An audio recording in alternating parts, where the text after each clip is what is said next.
জাতীয় নির্বাহী কমিটির সদস্য এবং আমি মহিলা দল কেন্দ্রীয় কমিটির সাংগঠনিক সম্পাদক।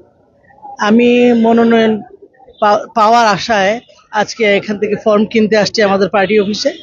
আমি আশা করি মনোনয়ন পাবো, কারণ বিগত 17টি বছর যে আন্দোলন সংগ্রাম হয়েছে, সে আন্দোলন সংগ্রামে আমি প্রতিটা আন্দোলন সংগ্রামে আমি ঝাঁপিয়ে পড়েছিলাম। যখনই আমার দেশনেত্রী বেগম খালেদা জিয়া যখন তিনি বালুর ট্রাক দিয়ে বন্দী ছিলেন, সেই বন্দী অবস্থায় আমি প্রথম গিয়েছিলাম। গিয়ে আমি সেখানে গিয়ে যেতে চাইলে, ওনার খোঁজখবর নিতে চাইলে 4 তারিখ, জানুয়ারির 4 তারিখ, তারপর 2015 সাল, তখন আমাকে পুলিশ খুব মারধর, টানা হেঁচড়া এরকম করে। তারপরে আমাকে সেখান থেকে টেনে হেঁচড়ে নিয়ে লাঠিপেটা করতে করতে গুলশান থানায় নিয়ে যায় এবং সেখানে গুলশান থানায় আমাকে নিয়ে আটক রাখে।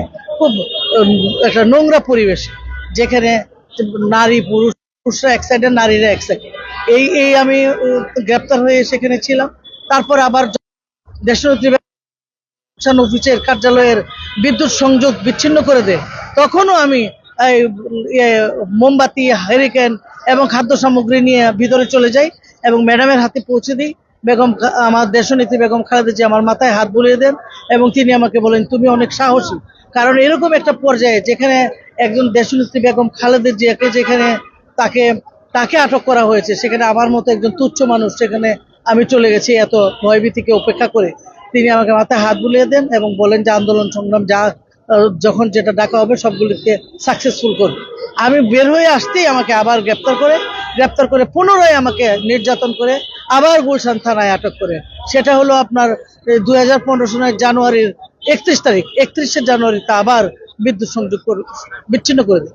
এইভাবে আমি 8 বার গ্রেপ্তার হয়েছি। যখন আপনার মার্চ ফর ডেমোক্রেসি ডাক দিলেন বেগম খালেদা জিয়া, তখন আমি সেখানে মার্চ ফর ডেমোক্রেসির প্রোগ্রামে আমি চলে যাই। আমি আমার নেতা কর্মী সবাইকে নিয়ে চলে যাই প্রেস ক্লাবের সামনে। সেখান থেকে আবার আমাকে গ্রেপ্তার করে শাহবাগ থানাতে আমাকে আটক রাখে অবৈধভাবে 2 দিন।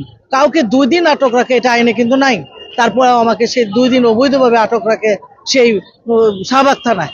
সেখানেও আমি গ্রেপ্তার হয়ে থাকে এবং তৎকালীন যে আমাদের সুপ্রিম কোর্টের সভাপতি ছিলেন আমাদের as a Mohammad Ali sir এর জন্য সাংবাদিক সম্মেলন করেছেন আমার মুক্তির জন্য, এবং সুপ্রিম কোর্টের আইনজীবীরা আমার মুক্তির জন্য সেদিন করেছিলেন, তারা মিছিল করেছিলেন এবং তারপর আমার মুক্তি চেয়েছেন আমাকে, তারপর মুক্তি দেওয়া হয়।